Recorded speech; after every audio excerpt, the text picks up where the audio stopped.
에베소서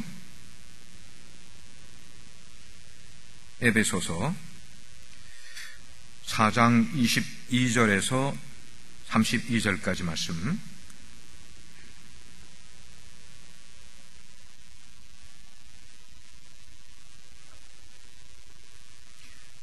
22절 제가 읽습니다. 너희는 유혹의 욕심을 따라 썩어져가는 구습을 따르는 옛사람을 벗어버리고 오직 너희의 심령이 새롭게 되어 하나님을 따라 의와 진리의 거룩함으로 지으심을 받은 새 사람을 입으라.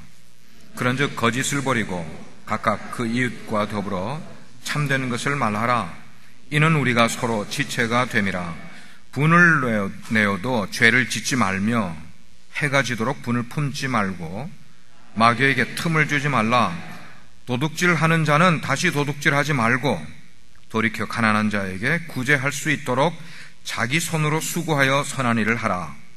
무릇 더러운 말은 너희 입 밖에도 내지 말고 오직 덕을 세우는 데 소용되는 대로 선한 말을 하여 듣는 자들에게 은혜를 끼치게 하라. 하나님의 성령을 근심하게 하지 말라.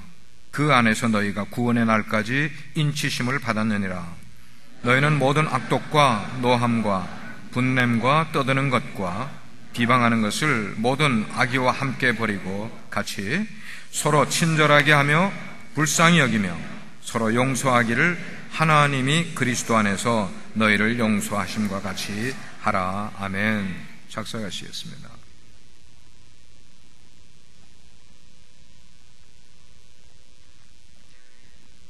작년 늦가을에 알칸사에 있는 우리 한인 기도원에 가셨습니다. 제가 갈 때가 때를 참 잘 맞춰갔다는 그런 생각이 들었어요. 왜냐하면 그 기도원 꽤 땅이 넓은데 그 기도원 내에는 나무들이 단풍이 들었는데 그렇게 아름답게 단풍이 들어있을 수가 없었어요. 제가 갔을 때가 아주 그냥 최적기로 그렇게 단풍이 들어있었어요. 우리 텍사스에서는 그런 단풍을 정말 보기 어려울 정도로 제가 그냥 입이 벌어질 정도의 그런 아름다운 풍경을 그곳에서 보게 됐어요. 나무 밑에는 각양각색의 낙엽들이 수북이 떨어져 쌓여있는 그런 모습이었습니다. 제가 벤치에 앉아서 한 나무를 물끄러미 쳐다보고 있었어요. 낙엽 떨어지는 거를 그냥 보는 겨를이 별로 없지 않습니까? 그래서 한 나무에 주시를 하고 있었는데 바람이 조금만 살랑 불어도 몇 개의 낙엽들이 이렇게 곡선을 그으면서 떨어지기 시작을 하는 거예요. 근데 그 떨어지는 모습을 보는데 제가 조금 이렇게 묵상을 이렇게 관조를 하면서 그걸 보니까 그 곡선을 그으면서 떨어지는 낙엽들이 하나도 똑같은 곡선을 그리는 낙엽이 없이 떨어지더라는 거예요. 다 떨어지면서 다른 모양의 곡선을 그리면서 낙엽이 떨어지는 거예요. 그 떨어지는 거를 계속 그렇게 보고 있었어요. 그러면서 제 인생이 생각이 드는 거예요. 우리 인생이, 제 인생이 먼저 생각을 하는 거예요. 우리 인생이라는 게 결국 나뭇잎 하나와 같은 그런 느낌을 갖게 됐어요. 수많은 낙엽이 때가 되면은 가지로부터 떨어지지만 똑같은 곡선을 그리며 떨어지는 낙엽이 하나도 없는 것처럼 우리가 인생을 살아가는데 그 살아가는 길과 그 방향이 같지는 않아요.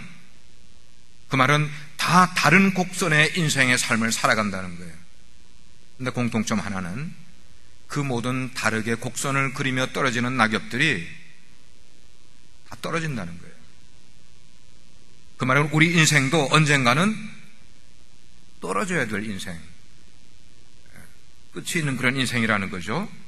거기서 한 가지를 더 생각을 했어요. 왜 나무는 나무들마다 자신이 그 화려했던 그 잎사귀들을 때가 되면은 이렇게 다 떼어내는 걸까?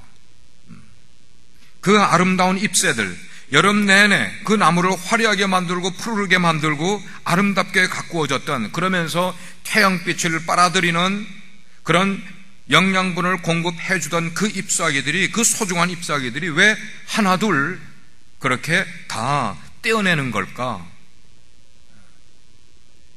그러면서 생각하기를, 어쩌면 나무야말로 우리 사람들보다 더 현명한 태도를 갖고 있을 게 아닌가 하는 그런 생각을 가졌어요. 왜냐하면은 겨울이 되면은 그 많은 낙엽들이, 그 나뭇잎들이 자기 스스로를 스스로를 지탱하기가 어려워져요. 추워지면은 나뭇잎들이. 그래서 그냥 나무에 그냥 붙어 있게 되면은 결국 그 나뭇잎은 다 얼어 죽어버리게 돼요. 만약에 그렇게 되면은 나뭇잎만 죽어버리는 게 아니라 나무 자체도 죽어버릴 가능성이 있는 것을 나무들이 알고 있기 때문에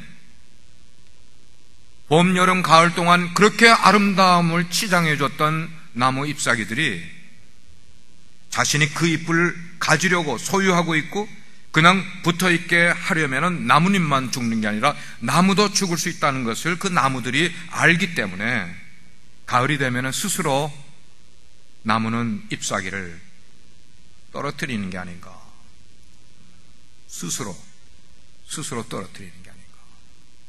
하나님이 주신 그 생명의 법칙과 그런 것을 너무나 잘 지켜가면서 나무는 충실하게 그렇게 했다가 겨울에 다 떨어진 것 같은데 그 다음에 봄이 되면은 그 아무것도 없던 가지에 새롭게 생명의 새싹들이 돋아나게 되는 거예요.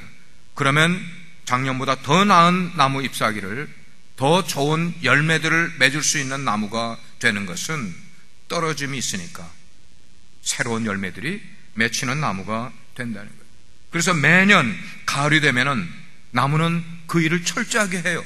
옷을 벗어버리고 갈아입는 일을 하게 된다는 것이죠. 저는 그 깨달음을 저의 삶 가운데 한번 적용을 해봤어요. 나는 어떤가 하는 거예요. 나는 내 인생의 미래에 더 나은 성숙을 위하여 오늘 무엇을 벗어버리고 있는가? 오늘 나는 무엇을 벗어버리고 그리고 다음에는 어떤 옷을 갈아입을 준비를 오늘 하고 있는가? 저 혼자만 생각하지 않고 주님께 기도하는 거예요. 주님, 제가 벗어야 될 옷은 무엇이고 제가 다시 입어야 될 옷은 무엇입니까? 그날 저는 꽤 긴 시간 동안 그 나무를 바라보며 잎사귀가 떨어지는 걸 통해 그런 묵상을 해봤어요. 신앙 성숙은 결코 저절로 이루어지는 건 아닙니다. 여러분이 어린애라서 어린애 다루듯 말씀드리는 게 결코 아니에요. 신앙 성숙은 절대로 저절로 이루어지는 것 아닙니다. 우리가 교회를 그냥 주일날이면 나오면 저절로 신앙이 성숙되는 것 죄송하지만 아니고요. 여러분이 그리스도인으로 예수님을 영접하면 그 다음부터는 일사천리로 저절로 신앙이 자라는 것 아니고요. 여러분이 교회에서 어떤 연말에 새로운 직분을 받게 되면 그 다음에 그 직분 때문에 여러분의 신앙이 더 성숙해진다고 생각하면 성경은 한 번도 지금의 그런 이야기를 해준 적이 없단 말이에요. 신앙 성숙은 저절로 이루어지는 것 아닌 거예요. 신앙 성숙은 어떻게 이루어지는가? 우리가 마땅히 내 인생의 습관 가운데서 잘못된 습관들을 벗어버릴 때, 어떤 경우에는 매일 벗어야 될 습관도 있고 어떤 것은 한 달에 한 번씩 벗어야 될 나의 잘못된 습관이 있고 어떤 것은 계절마다 벗어야 되는, 그리고 새로운 것을 취해야만 내 인생이 더 나은 삶을 살아가고 내 신앙이 더 성숙한 삶을 살아가는 그런 일들. 중요한 것은 갈아입을 때에 우리의 신앙은 비로소 성숙해진다는 것이에요. 무엇을 벗어버리고요? 옛사람의 모습을, 옛 습성의 모습들을 과감히 벗어버리고 그리고 예수를 믿으며 하나님의 말씀이 이끌어가는 새로운 삶의 습관을 내가 입을 때에만 우리의 신앙은 성숙되는 것이지 교회에 그냥 오래 나오는 것이 우리의 신앙을 성숙하게 만들어주는 것은 아닌 거예요. 겨우 유지는 될 거예요. 여러분, 목사가 지금 이야기하는 거예요. 제가 늘 이야기하기를 우리는 한결 같아야 된다는 이야기를 하곤 하죠. 한결 같은 게 중요한 겁니다. 근데 제가 지금 표현하는 이 한결 같다는 것은 날마다 새로워지지 않으면 그는 한결 같은 게 아닌 거예요. 신앙은 이게 명언이에요. 우리 신앙생활은 날마다 새로워짐을 추구하지 않으면은 어제의 신앙생활 그 모습 그대로 있으면은 내일은 한결같지 않은 거예요. 변함없는 게 한결같은 게 아니라 날마다 새로워지는 것이 그게 한결같은 모습이라는 것을 성경은 우리에게 말해주고 있어요. 오늘 우리가 읽은 구절들 가운데 중요한 두 단어가 등장을 하고 있어요. 22절에는 벗으라, put off. 그리고 24절에는 입으라, put on. 그럼 무엇을 벗으라는 거야? 옛사람은 벗으라 라고 말씀을 하고 있고 새 사람을 입으라 라는 두 동사가 오늘 우리가 주는 메시지의 키워드예요. 이 두 단어를 우리는 알아야 되는 거예요. 무엇 때문에 우리는 벗어야 되고 무엇 때문에 입어야 될까? 그거에 신앙의 성숙을 원하는가? 그러면 벗어야 될 것을 벗고 입어야 될 것을 입지 않는 한에는 우리의 신앙이 성숙해질 수 없다는 것이래요. 무엇을 위해서 하는 거라고요? 신앙의 성숙을 위해서라고 말씀을 하고 있는 거예요. 여기에 모든 것들이 우리의 외면을 지금 말하는 게 아니라 우리 내면의 옷을 말하고 있어요. 내면, 우리의 성품을 말하고 우리의 인격을 말하고 우리의 영혼을 말하고 이런 것들을 그냥은 새로운 사람이 될 수가 없고 그냥은 성숙해질 수 없음을 우리가 이야기하는 거예요. 한 해를 마감하는 12월 둘째 주일이에요.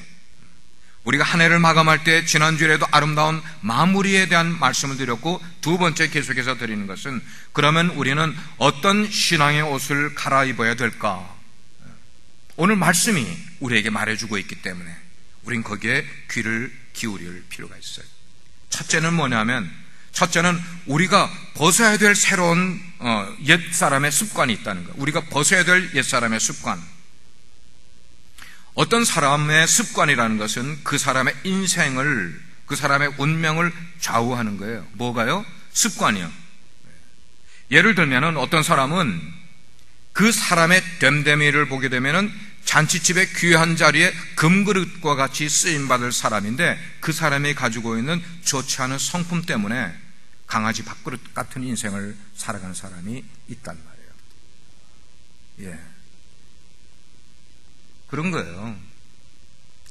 그 사람의 가정의 배경을 보면은 그 사람이 공부를 해온 것을 보면은 충분히 좋은 상에 금그릇과 같은 쓰임을 받을 사람인데 그 사람의 언행 때문에 그 사람은 강아지 밥그릇 같은 인생을 살아가고 있더라고요. 사람들에게 존중도 못 받고 왜 그렇지? 어린아이가 아닌데 미성년자가 아닌데 미성년자는 뭐예요? 말이나 행동에 책임을 질지 아직 그런 나이가 안 된 아이들을 우린 미성년자라고 그래요. 어른들은 성년이면 자기의 말과 행동에 책임을 질 줄 아는 사람을 우리는 성년, 미성년이 아니라 성년이라고 우리는 그렇게 이야기를 해요. 그래서 우리를 망가뜨리는 나쁜 습관이 아직도 50년을 살아왔는데 우리 가운데 있어요, 없어요? 60년을 인생을 살아왔으면 우리의 나쁜 습관이 없어요?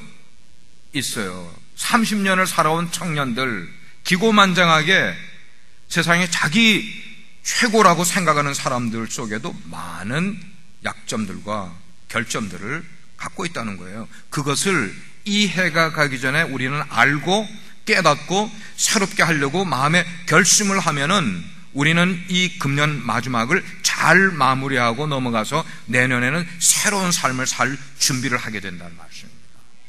예. 첫째는 성경이 말씀하는 것은 언어 생활에서 나쁜 습관을 버리라고 말씀을 하고 있어요. 예. 오늘 25절 보니까 이렇게 말하고 있어요. 그런즉 거짓을 버리고, 거짓은 말이잖아요, 그죠? 언어 생활이잖아요. 거짓을 버리고 각각 그 이웃으로 더불어 참된 것을 말하라. 말하라. 언어예요, 언어. 이는 우리가 서로 지체가 됨이니라. 29절의 말씀에 똑같이 그랬어요. 무릇 더러운 말은 너희 입 밖에도 내지 말고 오직 덕을 세우는 데 소용되는 대로 선한 말을 하여 듣는 사람에게 은혜를 끼치게 하라. 덕스러운 말을 하면서 듣는 사람에게 은혜를 끼치게 하라. 한마디로 거짓말과 더러운 말, 이 말은 옛사람의 언어 생활이니까 이런 건 버리고 그 다음에 뭐예요? 참된 말, 덕스러운 말, 사람들에게 은혜를 끼치는 말을 하라고 말씀을 하고 있는 거예요. 우리의 삶을 가지고 이제 이야기를 가져볼게요. 우리가 해외에 나와서 이민의 삶을 살아가고 있다 보니까 이민의 삶에 적응이 많이 됐어요. 그 적용된 것을 이야기 드리면은 어떤 사람에 대해서나 아니면은 그의 삶을 우리가 너무 쉽게 평가를 하는 습관이 우리도 모르게 이민의 삶 가운데 들어버린 거예요. 너무 사람을 쉽게 평가를 하는 거예요. 왜냐하면 이민의 삶은 한국에 사는 사람들보다 정착이 오래지 못하고 이주가 굉장히 잦아요. 우리 교회만 해도 1년이 지나면 약 4분의 1의 성도들이 바뀌어요. 그 말은 굉장히 이주가 잦다는 거예요. 가깝게 한 사람과 오래 교제하는 삶이 별로 없는 이 이민의 속성이 우리들의 삶 가운데 들어오게 되니까 늘 새로운 사람들을 만나서 교제를 하게 되고, 그뿐이에요. 우리 이민의 삶이 얼마나 바쁘냐고요. 시간적으로 정말 바쁜 인생들을 살아가고 있어요. 그 말은 서로 간에 깊이 있게 삶을 나누고 그의 아픔과 기쁨과 삶을 그렇게 깊이 있게 나눌 만큼의 겨를이 우리들 가운데 별로 없는 거예요. 그러니까 단지 몇 번 보고 몇 번 만나면 내가 그를 안다 이렇게 생각을 하는 거예요. 우리들의 삶의 모습이 그런 거죠. 그런데 문제는 뭐냐면 내가 2번, 3번 만났던 그런 사람, 그것도 뭐 짧게 20분, 30분 만나본 그 사람을 내가 다른 사람한테 이야기할 때 마치 그 사람을 잘 아는 것처럼, 그 사람의 문제점을 내가 다 파악하고 있는 것처럼 그 사람을 입에 오르내리게 하는 것이 우리 이민 생활의 속성에서 우리가 버려야 될 것 가운데 하나가 그거예요. 사람을 사귀다 보면요, 5년이 지나고 나서의 그 사람의 본심을 알 수가 있고 10년이 지난 다음에 그 사람의 사람됨을 알 수가 있는 게, 이렇게 시간이 오래 걸리는 게 사람을 알아가는 거예요.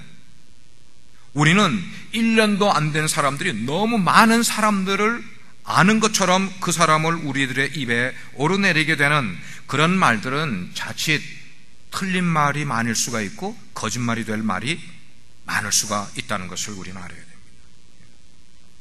또 다른 것은, 언어에 관계된 것은 남에게서 들은 말을 내가 다른 사람에게 말하게 되면 10중 8구 그 말은 틀린 말이 될 수가 있어요.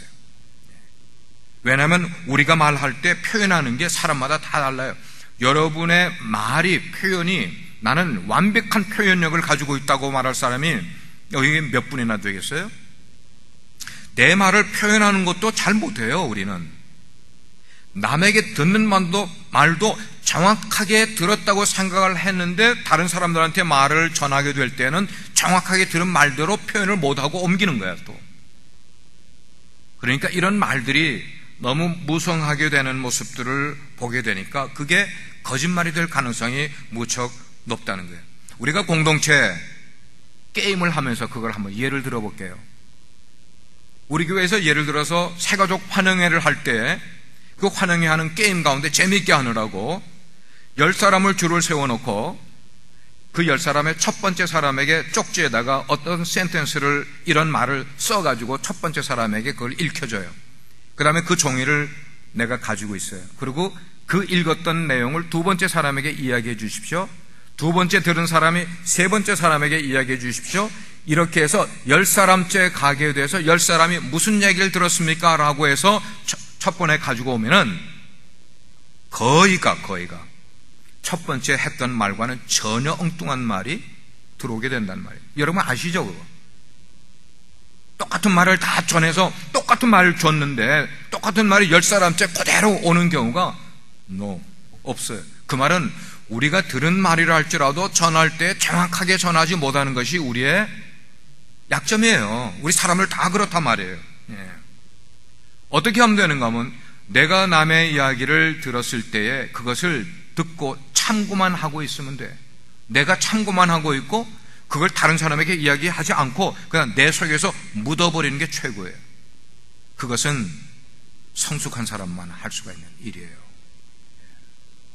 내가 들은 이야기를 다른 사람에게 전하지 않고, 특별히 어떤 사람에 대해서 나쁜 소식이나 나쁜 이야기를 하는 것은 그 사람에게도, 들은 사람에게도 전혀 덕이 되지 않는 일인데도 나도 덕이 되지 않은 일을 말하고 들은 사람도 덕되지 않을 이야기를 듣게 되는 거예요. 어느 생활이라는 거죠. 잠언 말씀에 보면 이런 말씀이 있어요. 땔감이 없으면 불이 꺼진다 말이에요. 장작이 다 하면 불이 꺼진다. 어디에서 이 속담이 나왔는가 하면 우리의 언어 생활에서 말 조심하라는 거에서 그 얘기가 나온 거예요. 이야기를 건네주는 사람이 없어지면은 그 불은 어떻게 될 거예요? 장작이 더 이상 넣을 게 없으면 거기서 스탑하게 된다 이 말이에요. 문제의 발단이 되는 것이 없어지는 거예요. 누군가 그 말을 듣고 그냥 거기서 끊어버리면은 그 다음엔 그 말이 더 이상 나가지 않게 그렇게 된다는 거예요. 남의 물건을 도둑질한 것 죄입니까? 죄 아닙니까? 도둑질한 것 죄예요. 근데 도둑질한 그 훔친 물건을 사는 사람도 공범이에요. 이걸 우리의 언어 생활로 한번 비유를 해볼게요. 나쁜 말을 전하는 사람, 그 잘못된 거죠. 그런데 그 나쁜 말을 재미있게 듣는 사람도 같이 잘못된 것임을, 죄라는 것을 성경은 우리에게 말씀을 해주고 있어요. 우리는 은근히 어떤 사람의 흉을 보는 것을 재미있어하고 즐겨하는 그런 것들이 우리 가운데 있는데, 그것에 어떤 때 빠질 때도 있는데, 그런 우리 자신의 모습을 볼 때는 우리는 우리 스스로 꼬집어야 돼. 아이, 내가 아직도 이거밖에 안 돼? 남의 말을 들으면서, 남의 흉 보는 것을 들으면서 내가 마음속에 은근히 기뻐하는 마음이 있으면, 재미있어하는 마음이 있으면 우리 스스로 꼬집으란 말이에요. 너 아직도 그거밖에 안 돼? 고치라는 거예요. 그러면 더 이상 내가 거기에 빠져들어가지 않을 수 있기 때문에. 우리 기독교 역사에 성 어거스틴이라는 분이 계세요. 이분이 주재하고 계시던 기도원에 식당이 있는데, 수도원에 식당이 있는데, 그 식당에는 들어가는 입구에 이런 팻말이 쓰여져 있다고 그래요. 남의 허물을 이야기하는 사람은 이 식당에서 웰컴하지 않습니다. 식당에서 우리가 밥을 먹으면서 교제 시간인데 거기서 남의 이야기를 참 많이 할 수가 있어요. 소고기 먹으면서, 소 잡아 먹으면서, 닭고기 잡아 먹으면서, 누구까지 잡아먹는가 하면 사랑하는 친구까지 잡아먹어버려. 뭘로요? 말로요. 우리 기억 속에 남아있는 2015년 우리가 살아가면서 내 기억 속에 남아있는 내가 말을 실수한 것 같아, 내가 말을 부정직하게 한 것 같아, 내가 남의 말을 다른 사람에게 했던 적이 있는 것 같아, 이런 것들이 기억나는 모든 것들을 연말이 되기 전에 벗어버리십시다. 낙엽을 떨어뜨려서 나무가 벗어버리는 것처럼 우리의 그런 것들을, 언어 생활에 잘못된 것들을 금년에 다 떨어버리고 내년에는 그것을 습득하지 않는 그런 모습이 되어야만 되겠어요. 하나님이여, 내 입을 오직 참된 말만 하고 하나님의 진리의 말씀을 말하게 만들고, 내 입술을 통해서 덕스러운 말을 하고 내 말을 통해 듣는 사람이 은혜 받는 말만 나로 하여금 하게 해주세요. 이런 기도가 우리 가운데 나와야 될 것이라는 거예요. 만약에 내가 말을 해서 어떤 사람이 상처받는 말이 됐다면 이제는 내 말의 태도를 바꾸어서 내 말을 통하여 상처 입었던 사람들이 치유받고 회복될 수 있는 그런 말들을 우리가 사람들에게 전해줄 수 있는 언어의 습관을 새롭게 내년도에는 취해야 되지 않을까 생각합니다. 두 번째는, 오늘 본문이 다루고 있는 두 번째 내용은 분을 내어도 죄를 짓지 말라. 그리고 해가 질 때까지 분을 품지 말라. 왜냐하면 마귀로 틈을 탈까 조심하라는 거예요. 이 마귀로 틈을 탈까 조심하라, 이 한 가지 가지고도 우리가 한 시간을 나눌 수 있는 띠임이에요. 이거는 마귀로 틈을 타게끔 만들어주는 거. 우리들의 삶 가운데 나의 자그마한 실수 아니면 내가 모르고 행하는 것 가운데 마귀에게 틈을 주는 것들이 우리의 삶 가운데 얼마나 많은지 몰라. 마귀가 그냥 찾아오는 건 아니잖아요. 어떨 때 찾아와요? 틈을 볼 때 찾아오는 거예요.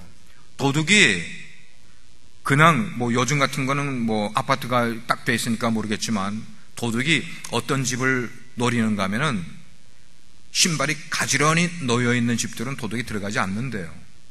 틈이 없다는 거죠. 그러나 신발이 여기저기 막 흩어져 있는 집은 틈이 있구나, 허점이 있구나, 이런 집은 털 수가 있겠구나. 도둑을 하는 것도 그런 거. 마귀가 우리를 그냥 시험을 주는 게 아니라 우리에게 틈이 보일 때, 그 틈이 어디에서요? 분노에서 오는 거예요. 분노. 어떤 일을 겪게 되면은 쉽게 이렇게 분노가 일어나는 사람이 있죠. 쉽게 화를 내는 사람. 분노는 어디에서 나옵니까? 미움에서 나와요. 미움. 그래서 이 분노와 미움이라는 이것들을 우리가 버릴 수 있는 길이 무언가를 오늘 말씀이 우리에게 주고 있어요. 그것은 내 마음 가운데 누군가를 용서하지 못하는 그런 마음이 있으면 이게 막는 거예요. 나에게 미움으로 나타나게 되고, 이 미움이 있으면 속에서 나도 모르게 분노가 나오는 거예요. 사람들에게 표현을 하든지 안 하든지 분노가 내 마음 가운데 자리하게 되는, 그러니까 그런 것이 생기거든. 해가 지도록 분노를 품지 말라. 왜? 너 손해야. 해가 지도록 품고 있는 것은 너를 망가뜨리는 것이고 너의 심령을 상하게 만드는 것이기 때문에 그렇게 하지 말라.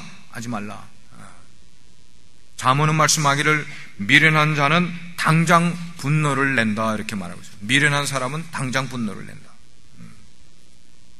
그래서 우리들의 속에 있는 그런 분노를 이 해가 가기 전에, 금년 속에 아직 해결되지 못한 분노가 있으면은, 용서하지 못할 일들이 있었으면은 그런 것들을 해결을 하고 풀고 넘어가야 되겠다 이 말이에요. 만약에 내 마음 가운데 분노가 있게 되면은 그 사람만 다치게 하는 것 아니라 그 분노가 내 가정으로 가는 거예요. 애꿎게 처자식이, 아니면 우리 식구들이 내 분노의 그림자 속에서 같이 힘들어하는 거예요. 같이 어려워하는 거예요. 그렇기 때문에 우리는 분노를 벗어버리기 위해서 적극적으로 용서하는 삶을 살아야 된다. 용서하지 못한 데서 미움이 생기고 분노가 되기 때문에, 우리가 남을 용서하지 못하는 것은 정말 표현하면은 하나님의 용서를 내가 진실로 깨달아 보지 못했기 때문에, 하나님의 용서를 정말 내가 경험해 본 적이 없기 때문에 내가 남을 용서하지 못하는 그런 경우가 많이 있어요. 내 머리로는 내가 하나님께 용서를 받았다고 생각을 하는데 내 마음속에는 아직 상한 감정이 치유가 되지 않았어. 그것 때문에 하나님의 나를 용서해 주신, 내 죄를 용서해 주시다는 것을 정말로 끔찍할 정도로 경험을 한 사람이라면은 남들을 용서해 주는 것도 어렵지 않게 용서해 줘. 왜? 내가 큰 용서받은 것을 알았기 때문에.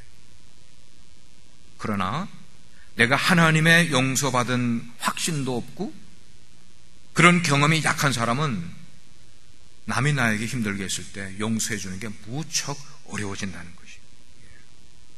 그래서 아직도 내 속에 갇혀있는 그런 신음하는 나의 영을 그냥 가진 채로 인생을 하루하루 살아가는, 그러니 내 인생에 진정한 변화가 일어나겠어요? 성장, 성숙이 일어나겠어요? 나 일어날 수가 없어요. 미움이 있고 용서하지 못한 것이 있는 한에는 내 인격도 성품도 자라날 수가 없는 거예요. 근데 문제는 뭐냐면 내 속에 이 용서가 안 되는 게 내 의지로 안 된다는 것입니다. 내 의지로 안 돼요. 우리가 3, 40년 인생을 살아서 용서가 안 되는 게 아니라 7, 80년을 살아도 용서를 못할 수가 있는 거예요. 내 의지가 되는 게 아니야. 용서의 본질은 뭐냐면 내가 먼저 용서를 받은 경험이 커야 돼요. 누구로부터요? 하나님으로부터. 예수 그리스도의 보혈, 예수님의 생명을 주시면서까지 나를 용서해 주셨다는 그 짜릿하고 그 적극적이고 그 대단한 용서의 경험을 경험한 사람들은 세상에 겁날 게 없어요. 용서해 주지 못할 일들이 없게 되는 거예요. 게임이 안 된다는 말이에요. 게임이 안 된다는 말이죠. 그러므로 우리 인생에서 조용한 시간을 내셔야 돼요. I recommend you. 인생에 여러분들이 1년에 365일이 똑같이 주어지는데 제가 물어볼게요. 여러분이 365일에 100분의 1인 3일 6시간 정도만이라도 여러분 혼자의 시간을 가지면서 하나님과 대면해 본 적이 있어요? 여러분, 하나님이 여러분들 똑같은 사람에게 365일이라는 1년을 주셔요. 이 가운데 100분의 1만 뛰자. 100분의 1만. 3일, 6시간, 그 정도의 시간만이라도 나는 이 시간만큼은 하나님과 조용한 시간을 통하여 말씀과 묵상을 통하여 기도를 통하여 세상의 모든 것을 다 떨쳐버릴 수 있는 그런 시간을 가지고 있는 분 계세요? 100여 명의 지금 이렇게 앉아 계신 분 가운데 3일을 그렇게 가지시는 분 계세요?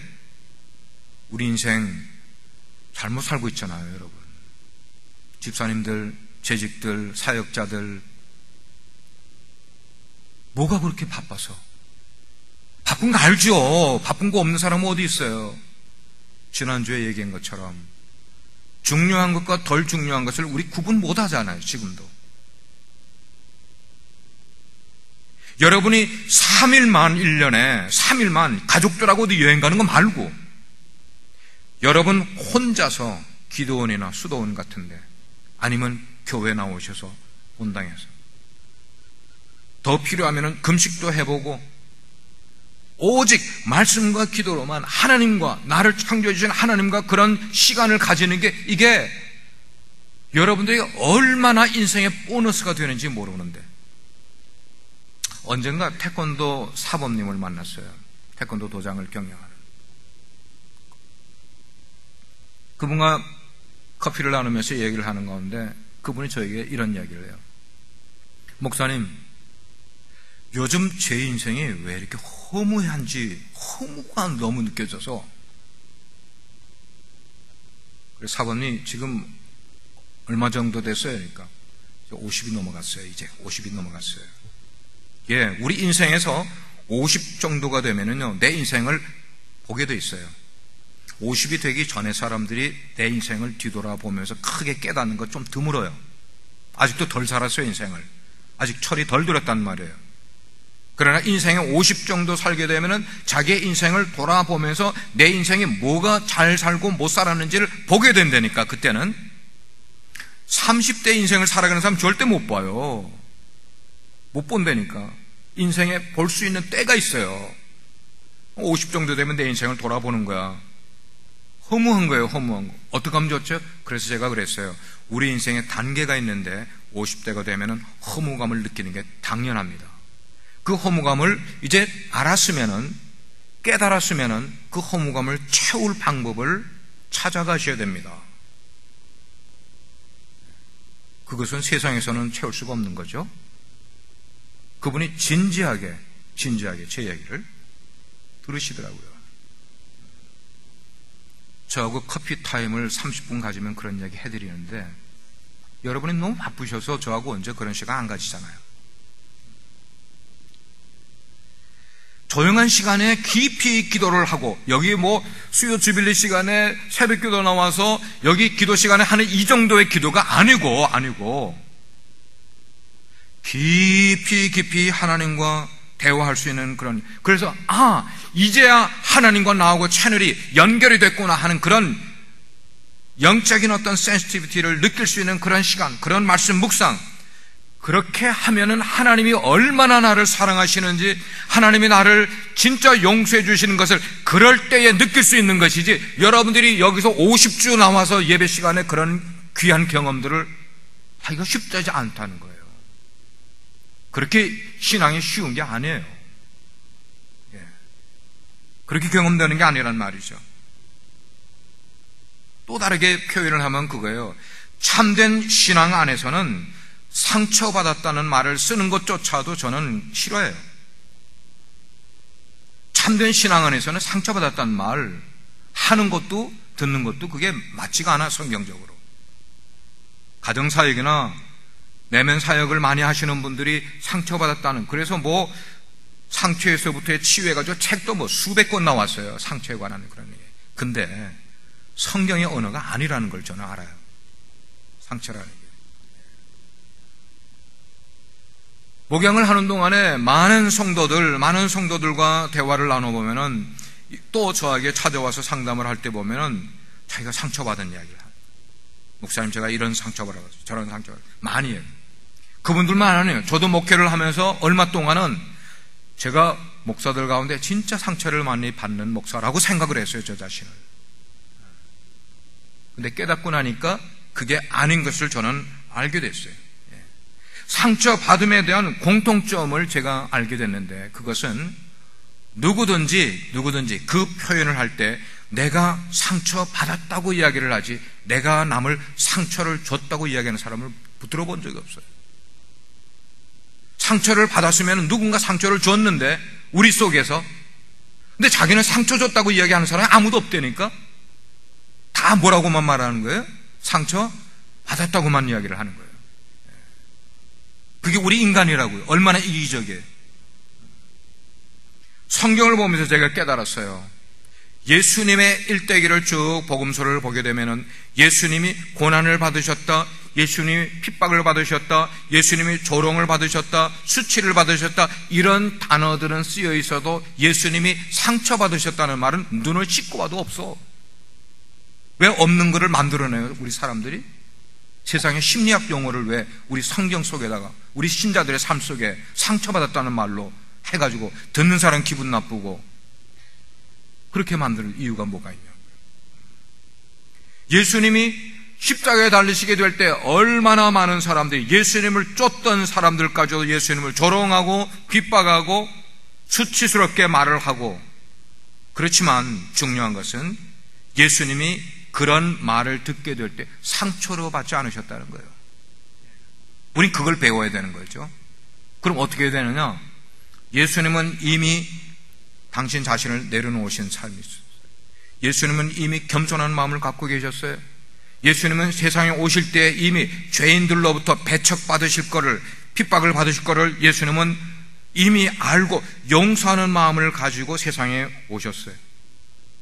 뿐만 아니라 하나님의 사랑을 그런 사람들에게 나타내기 위해서 예수님이 세상에 오셨단 말이에요. 그러니 예수님은 상처받지 않으시는 거예요. 이미 다 알고 계시고. 우리가 상처받은 이유는 우리의 자아 때문에, 우리의 변하지 않는 자아가 우리로 하여금 상처받았다고 생각을 하게 만드는 거예요. 우리 그리스도인들은, 참 신앙인들은 상처받는 게 아니에요. 예수님 때문에 내가 바른 신앙생활을 하기 위해서 고난을 받을 수 있어요. 수치받을 수 있어요. 사람들에게 조롱받을 수 있어요. 그러나 그걸 상처로 여기면 안 되신다는 것을 우리는 깨달아야 합니다. 교회 안에는 용서만 있는 거예요. 사랑만 있는 거예요. 아멘입니까? 우리 교회 속에는 용서만 있고 사랑만 있는 것, 이런 성도들로서 우리 가운데 합당하지 못한 그런 죄의 습관이 우리 가운데 있다면 이 해가 넘어가기 전에 우리는 어떻게 될까요? 낙엽 떨어뜨리듯이 버리고 떠나자는 말이에요. 오늘 말씀이 우리에게 주는 두 번째, 그것은 우리가 그러면 버려야 될 것을 다 벗어버렸어. 그 다음에 입어야 될 새로운 습관을 말씀을 하고 있어요. 그러면 우리는 어떤 새로운 습관을 입어야만 될까? 여러분, 좋은 버릇, 습관과 버릇은 같은 말이에요. 여러분 한 분 한 분들에게 좋은 버릇 다 있어요. 좋은 습관들 다 가지고 있어요. 중요한 것은 나의 좋은 버릇을 점점 더 발전을 시켜야 됩니다. 아멘입니까? 여러분들 보면 참 좋은 그런 버릇, 습관들을 갖고 계신 분들 계셔요. 다 있어요. 다 있어요. 우리가 좋은 생각을 가지면 그 좋은 생각에서 우리의 좋은 행동이 나오게 돼 있어요. 좋은 행동을 계속 반복하게 되면 그 좋은 행동이 우리로 좋은 습관을 갖게 만들어져요. 그리고 그 좋은 습관이 우리 가운데 있게 되면 우리의 성품이 좋은 성품으로 만들어지는 거예요. 좋은 성품으로 만들어진 사람은 좋은 인생을 살아가게 되어 있는 거예요. 누구 거예요? 남의 거예요? 자기 거예요. 자기 거. 그런 인생을 살아가게 되는 거예요. 몇 가지를 여러분께 제가 나눠 드릴게요. 예수님은 어린 시절부터 유대인의 규례를 따라 성전에 다니시곤 했어. 어릴 때부터 부모님을 쫓아서. 우리 자녀들이 부모님 따라 교회 오듯이 예수님도 어릴 때부터 하나님의 아들이신 예수님께서도 성전에 그렇게 습관적으로 가셨어요. 뭘 하기는 뭐 하는 거예요? 우리 신앙생활의 가장 중요한 예배 생활을 습관화드리기 위해서. 예배 생활을 습관화드리기 위해서. 중요한 것은 우리가 가져야 될 새로운 습관 가운데 가장 중요한 것은 예배 생활인가? 예배 생활. 주일에는 어떤 일이 있어도 예배만큼은 빠짐없이 나오는 그런 습관. 내 몸이 병원에 가지 않을 정도라면은 약을 먹고라도 내가 주의를 지키겠다는 그런 마음으로 신앙생활을 하는 게, 이게 참 신앙생활의 모습이에요. 여기에서 신앙의 굳고 약한 것이 차이가 있어요. 몸이 조금 아프고 몸이 조금 피곤하면 안 가는 것과, 몸이 피곤하고 지쳐도 약을 먹고 예배 오는 것. 세상에 생각이 들어오면 우리를 어떤 생각으로 합리화시킵니까? 아, 내가 이런 몸, 이런 지친 몸 가지고 나가서 졸면서 예배 가는 것보다는 쉬는 게 나아. 이게 세상 생각이야. 하나님이 우리에게 주신 생각은 그거 아니에요. 아니에요. 주일날 나와야지. 그런 생각이 주일 예배만 아니고요. 좀 더 진보되면은 여러분 수요 주빌리도 그렇게 신앙생활의 주일 후에 3일 저녁에 수요 주빌리 나오는 것은 내 신앙의 진보를 위해서, 교회를 위해서, 목사님을 위해서가 아니고 내 신앙의 진보를 위해서 가급적 수요 주빌리 나가자. 거기서 한 걸음 더 진전하기를 원하십니까? 새벽 기도를 나오시는 거예요. 먼 곳에 계셔서 오가는데 시간이 많이 걸리시는 분은 못하지만 가까운 데 계신 분들은 새벽 기도 나오면 여러분의 삶에 많은 도움이 돼요. 축복이 되고요. 요 한 몇 년 전만 해도요, 우리 교회 청년들이 말이죠. 내가 이름은 거론 안 하겠어요. 우리 청년들 가운데 새벽 기도를 참 잘 나오던 청년들이 전멸했어. 내가 본인들 얼굴 생각해서 이름은 거론을 안 해요. 청년들인데도 열심히 나와서, 직장 가기 전에 나와서 새벽 기도하고 직장 가고 이러던 청년들이 몇 명 있어요. 여러분들의 그런 것이 여러분에게도 도움이 되지만 신앙의 무리들 속에서 우리 교회에 기도가 쌓인다는 것을 기억을 하시고요, 다시 회복하시기 바래요. 회복하지. 그게 쌓이면은 우리 교회에 얼마나 득이 되는지 몰라. 기도가 쌓이게 되면은 그게 한결같은 거잖아요. 이왕이면 그렇게 좀 하자는 거예요. 비행기를 타고 이제 비행기가 출발을, 이제 문을 닫고 이륙을 해요. 그래서 이륙해서 쭉 어느 정도 고도에 올라가면은 이제 시트벨트를 풀으라고 그래요. 제가 이렇게 보면은요, 미국 사람들에게서 제가 느끼는 건데, 대부분의 승객들 미국 사람들인데 이분들이요, 딱 고도의 제자리에 들어가면은 거의 영락없이 대부분들이 책을 꺼내요.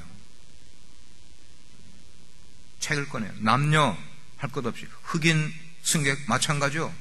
책을 꺼내서 책을 읽어요. 요즘은 이북으로 해서 킨들 같은 걸로 꺼내가지고 책을 읽어요. 물론 젊은이들 가운데는 게임하는 사람도 있어요. 그러나 많은 미국인들이 비행기를 타면 책을 읽고, 언제까지? 비행기가 착륙할 때까지. 저는 그 모습 보면서 미국 사람들이 참 책 읽는 사람들이 참 좋은 거예요. 예. 평소에 그럴 시간이 없을 때 비행기 타고 그 무료한 시간 뭐해? 그냥 잠만 자요? 인생을 낭비하는 거잖아요. 그 시간에 책을 읽는 거예요. 우리 그리스도인들이 세상에 많은 책들이 있는데, 이제 인류 역사상 가장 베스트셀러, 가장 많은 사람들이 읽었고 책방에서 가장 많이 팔리는 책 뭐예요? The Bible. 우리 그리스도인들이 책을 읽되 성경책을 우리 손에서 떨어뜨리지 않고 읽을 수 있을 만큼의 삶의 습관이 되면은 그는 성공적인 신앙인의 모습을 갈 수 있는 거예요. 내 손에서 떨어지지 않을 정도면. 일주일 동안 먼지 가득 있다가 툴툴 털어가지고 가지고 오는 성경이 아니고, 내 사랑하는 책, 그거를 가슴에 품을 수 있는, 그리고 내가 쓰던 성경책을 내 자녀들에게 물려줄 수 있을 만큼 그렇게 애독할 수 있는 성경책, 성경 읽는 크리스찬. 우리가 성경을 읽다 보면 다니엘이라는 인물이 나와요. 근데 이 다니엘은 멀리 포로로 잡혀가 있고 이민 생활을 하면서도 하나님의 성소가 있는 그 예루살렘을 향하여 창을 열어놓고 하루에 3번씩 기도하는 습관을 꾸준히 가진 그런 삶을 살았어요. 1개국의 프라임 미니스터, 얼마나 행정적으로 정치적으로 바쁜 인생을 살아갈 사람이지만 그것뿐입니까? 자기를 시기하고 정적으로 여겨서 어떻게 하면 잘못된 것을 찾아낼까 하는 그런 사람들이 주변에 우글거리는 가운데서도 그는 이 기도하는 습관의 태도를 절대로 그 사람들 앞에서 주눅들지 않냐고 기도할 수 있는 그런 습관, 그건 뭐예요? 몸에 배였다는 거예요, 여러분. 몸에 배였기 때문에 그렇게 나오는 거예요. 우리 그리스도인의 삶이 그렇게 기도하는 습관이 우리들 가운데 습관화될 수 있는 그런 새로운 해. 익사이팅하지 않아요? 제가 뉴욕을 간 적이 있어요.